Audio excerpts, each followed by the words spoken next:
administration's sanction on Iran and how it could affect South Korea. All that later in the show, but first we start with the latest headlines with Devin Whiting at the News Center. Devin?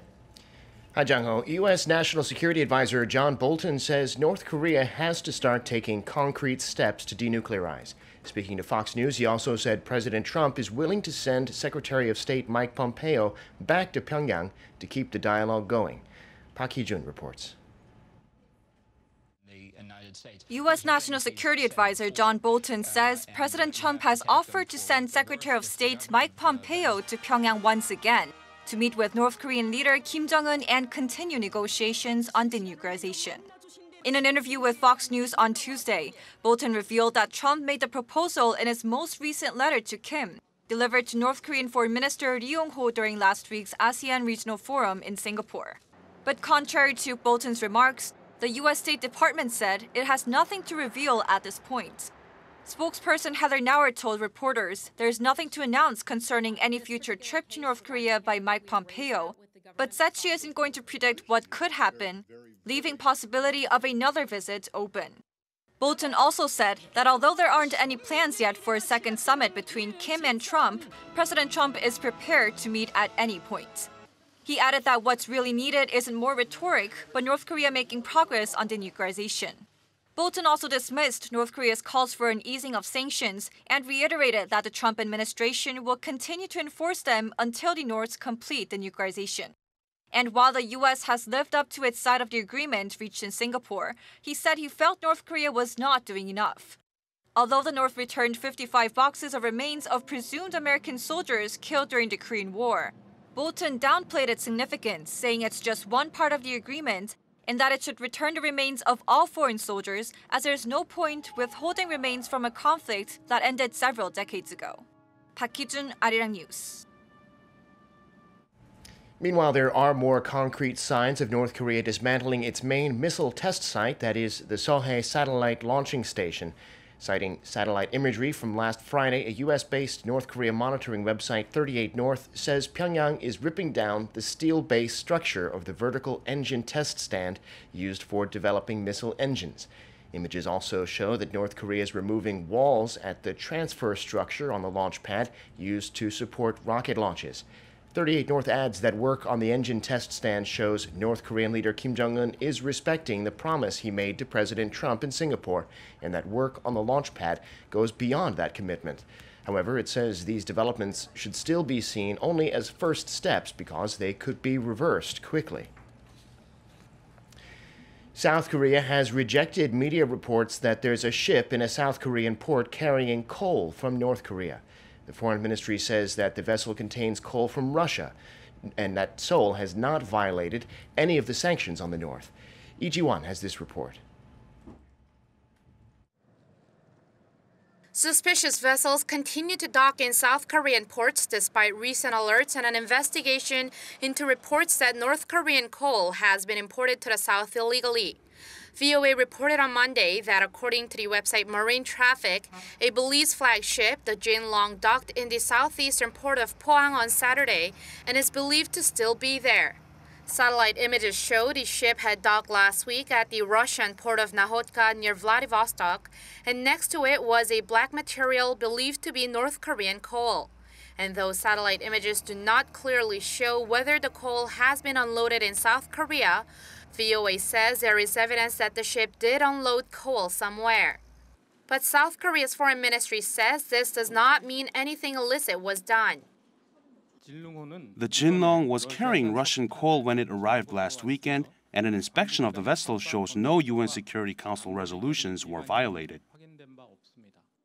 The spokesperson said this is according to an initial review of documents related to the ship and its cargo. This was also the case for another Belize flag ship, the Shining Ridge, just a few days ago. That vessel came into South Korea's western port city of Pyeongtaek last week, but with the ministry saying it carried no illegal goods, it left for China on Saturday. However, there's still some skepticism about the ministry's statement. A Radio Free Asia report Monday cited a North Korean person working in trade as saying there's a Russian company that fudges documents to disguise the North Korean coal as its own. But when the ministry was asked if it's certain that this is not the case for the coal brought in by the Jinlong, the spokesperson said he would not make any prejudgments. Meanwhile, the South Korean government is reportedly almost done with its investigation into 9 cases related to North Korean coal allegedly brought in illegally. Some of that coal is in fact known to have been unloaded. If true, these acts would likely be severe violations of UN Resolution 2397. 이지원, Arirang News. In other news, a committee has been formed to investigate last month's crash of a Marine Corps helicopter in which 5 Marines died and 1 was seriously injured. The Marine Corps announced Wednesday that the committee held its first official meeting this afternoon.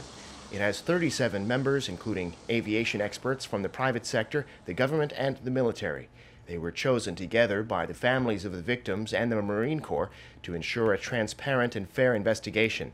The Marine Corps also said it's still trying to get international aircraft experts onto the committee who investigated a helicopter crash in Norway in 2016 that killed 13 people. In a tweet Tuesday morning, U.S. President Donald Trump warned that America will not be doing business with countries that trade with Iran, as new sanctions on Tehran took effect overnight. Noaram reports. President Trump's warning seems to be aimed at the European Union. That is because the EU is trying to protect European businesses that are trading in Iran from facing U.S. sanctions. In his tweet, President Trump said the latest sanctions on Iran were the most biting sanctions ever imposed, adding they will ratchet up to yet another level in November. Washington is rolling out unilateral sanctions on Iran in stages following Trump's decision to withdraw the U.S. from the 2015 Iran nuclear deal. The next round of punitive measures will come into effect in November and will target Iran's oil industry. The EU's foreign policy chief, Federica Mogherini, responded to President Trump's tweet by urging European firms to ignore the White House. Also on Tuesday, a blocking statute aimed at protecting EU firms also took effect. It involves possible punishments to European companies if they comply with Washington's demands, while offering them a chance to sue the US for interference. Russia, meanwhile, which remains a signatory of the 2015 deal, along with the EU and others, also slammed US sanctions on Iran. Moscow's foreign ministry issued a statement saying Russia will do everything necessary to save the deal and protect its economic relationship with Tehran. Noaram, Arirang News.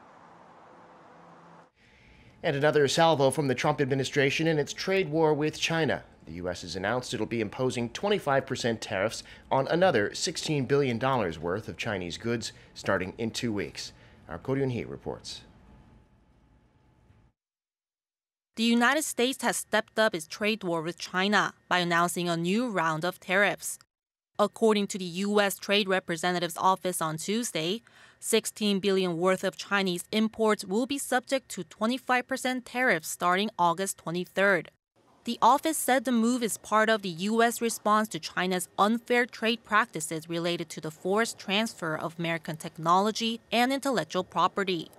The fresh tariffs will apply to 279 items. The new list covers products such as semiconductors, electronics, plastics, and railway equipment. Some U.S. industries have expressed disappointment at Tuesday's decision. The Semiconductor Industry Association said in a statement that tariffs imposed on semiconductors imported from China will hurt American chip makers because China is one of the biggest buyers of U.S. chips. The escalating trade conflict between the world's 2 largest economies has seen the two sides impose tariffs on $34 billion worth of each other's goods. They appear far from a resolution, and according to U.S. local news outlets, the USTR is reviewing the 10% tariffs on a further $200 billion of Chinese imports, and is considering raising the rate to 25%. Ko Ryun-hee, Arirang News. I'm Devin Whiting, and those are your news headlines.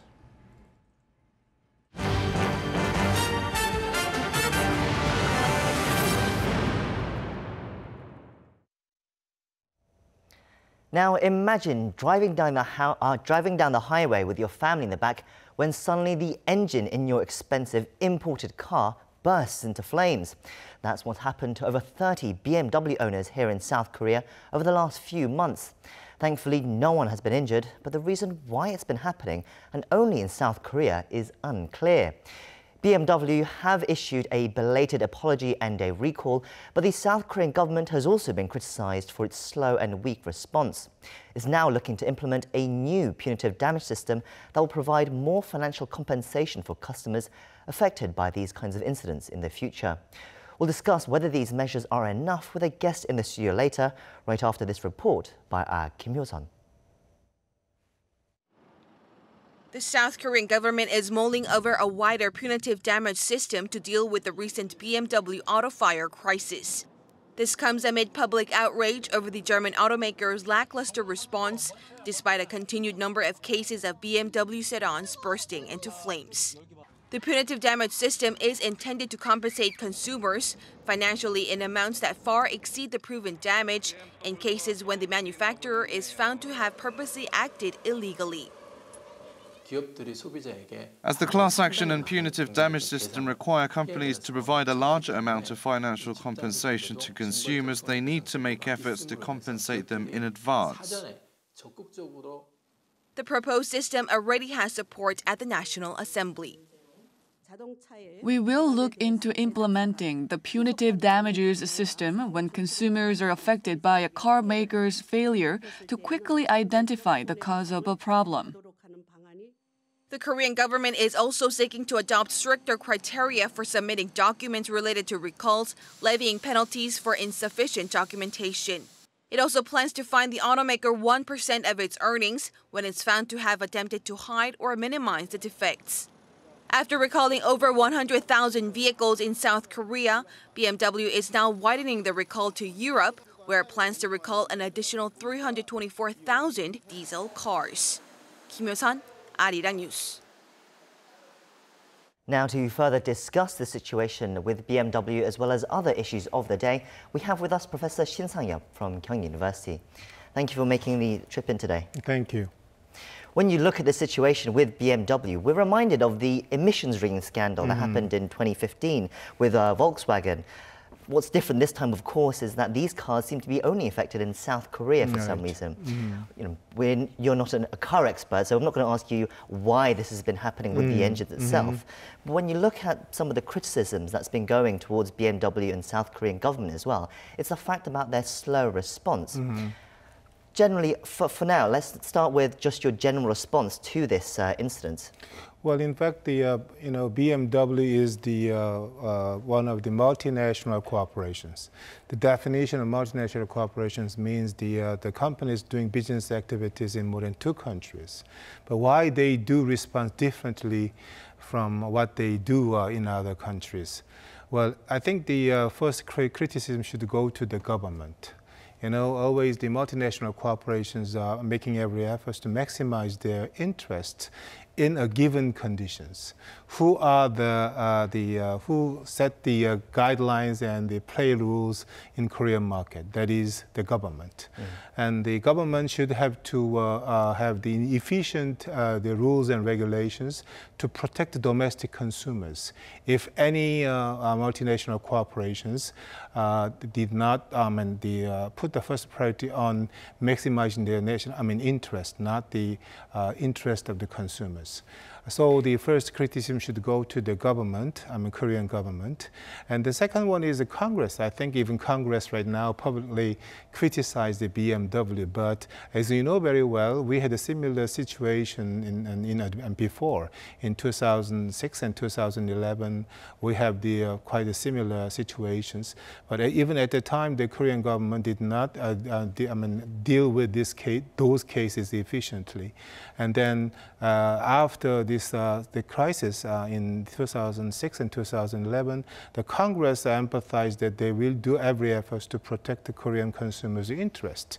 But look, until right now, of course, the congressman and woman made some proposals to bills to the Congress, but most of them failed to be passed at the Congress. So, this is also a regret to see those kind of situation. If the Congress passed such kind of bills, which will be very important to protect Korean consumers. I think the BMW, I doubt whether BMW could do behavior like this. Like this. They should respond immediately. They should be aggressively to deal with these cases. But as you already explained, they did not do that. So I want to empathize the role of the Korean government and then Congress. And then eventually, one thing which I want to underline is that, the consumers, the people who elected the government and then the congressmen. So I think unlike the consumers in advanced countries, Koreans have their political support separate from the interest or damages which they can get from the multinational corporations or in the market. So the Korean consumers should have to change our way of thinking to connect their political support and the contribution of the government or role of the government or Congress to deal with such a kind of situation. That means that by casting a vote to the government who can deal with these cases efficiently, then certainly the government will change their way of thinking, or they will make more efforts to have the more efficient system to protect the Korean consumers. You talk about the role of the government. They are now taking a step. They've announced that they will be considering a wider punitive damage system to tackle these kinds of incidents in the future. Can you explain a little about what that is? Yes, I think it's better for us to think about what the punitive damages system is. The punitive damages system, the punitive damages is the amount of money which someone who committed a crime has to pay. This is intended to be large enough to prevent them or the others from committing similar crimes in the future. But Korea, as already explained, in 2011, after the few years, the problem happened. The Korean government tried to protect the Korean consumers' interests, but at the moment, at maximum 3 times of the price of the products should be, the producer should pay as a way of compensate for the damages to the consumers. But this is a situation, this law is too weak comparing with other countries, particularly advanced countries. Let me give you an example. In USA, one person purchased the BMW, and he found it out the color of the car was changed. And he complained about that, and then he brought this case to the court, and he got the compensation equivalent to the 50 times of the price of the car, 50 times. So this, comparing with this one, with the Korean case, we can easily find it out the Korean situation, Korean law is too weak. So as I already explained before, by improving, changing the Korean law to protect the Korean consumers in the Korean market, definitely we will be able to prevent the similar situations from happening in the future.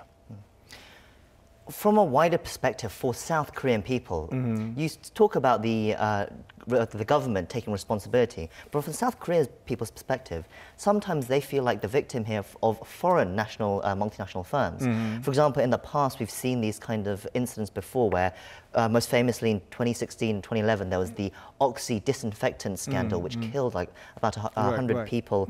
And then also there was the Sweden's IKEA incident where a toddler in the US died, and the US, they recalled all these cupboards. But in South Korea, they decided to leave it. Well, from South Korea's perspective, they feel like the multinationals, foreign companies, are taking advantage or not really caring about the Korean people. Do you think these concerns are justified? No, as I already explained, that the multinational corporations' eventual goal is to maximize their interests. So, the given conditions in Korean market has been set by the Korean government.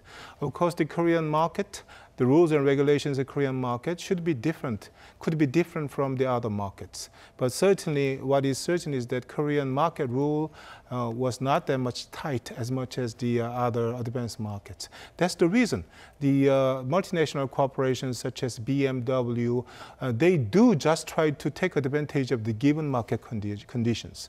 So what I want to emphasize is that if the Korean government change the rule which require the multinational corporations respond immediately if some problems happen, and if they should have to suggest the more aggressive solutions to the problems, then they will respect it. Otherwise, they cannot keep or maintain their market share in Korean market. But one thing which is important, Korean market is becoming larger and larger than before. Korean market must be one of the main markets in the world. Depending on the items of products, of course, there are some differences. But in case of the car, for European car makers, Korean market is certainly one of the most important markets.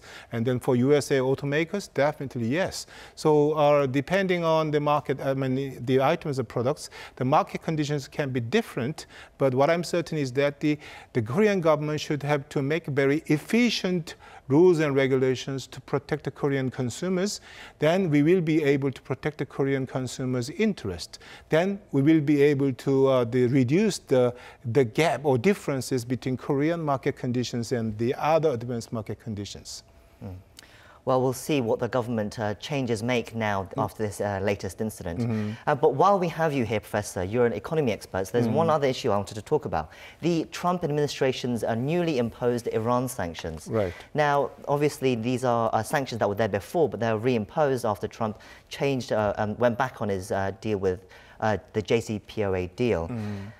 There are going to be many effects, such as oil prices probably going up and that kind of thing. But for South Korea, what does this mean for South Korea? Because South Korea has exports with Iran. What can we expect here? Well, certainly Korean exports to Iran could be affected directly. Well, if I give you some figure, the Korean exports to Iran, for 6 months from the January and end of June this year, Korean export reached $1.72 billion, which is about the 15.4% reduction of the export volume during the same period last year. And then in July, the Korean exports to Iran also recorded 19.4% reduction. So which means that the Korean trade with Iran has been slowed down. But on the top of this one, I think because of the UN sanctions on Iran, definitely Korean export could be hit very negatively further. What I mean is that, we imported about 13% oil from Iran out of total the oil we need. And then if Iran, we cannot import such oil from Iran, that means that in the world market, the oil price could increase. Then we have to pay more money to import oil, and then the unit price of the Korean manufacturing products could go up. So definitely the Korean exports to Iran could be affected very negatively. And then when you review the major exporting items of Korean exporting items to Iran, we are really concerned more because that the major exporting items, Korean exporting items to Iran are steel products and cars and car components. But according to the UN sanctions, which went into effect the August 6th, we cannot export anymore the cars and car components and steel products. So as I already explained before, the Korean export to Iran has been slowed down in such a kind of the unfavorable situations. The Korean exports to Iran could be reduced further. So as a whole, we can say that the economic sanctions imposed by the US on the Iran could be very negative factors on the Korean exports. I mean, but then what can South Korea do? Do we just have to bear the brunt of this now? Well, at the time, I mean, we have to diversify our market, but that is not the measures on the short-term basis. On the short-term basis, you know, the European Union, particularly European Union industries, are strongly against Mr. Trump's idea, I mean, economic sanctions on Iran. And then we have to work together, cooperate with the European Union member countries. But we are very, the USA is a very important partner for us politically and economically. So certainly we have many difficulties to work with the European Union publicly, but definitely we have to keep the channel with the European Union to persuade the US government and not change their stance about Iran. And then at the same time, as I told you before, we have to make every effort to find alternative markets. I mean, we have stepped up our efforts to pioneer new the Latin American markets and in Middle East countries market. So and at the moment, I mean, Indian market. So I think that is only a few solutions, remaining solutions for us to minimize the economic impact from the US sanctions on Iran. Well, we're going to have to end it there. Thank you for coming in today and sharing us your insights as always. My pleasure.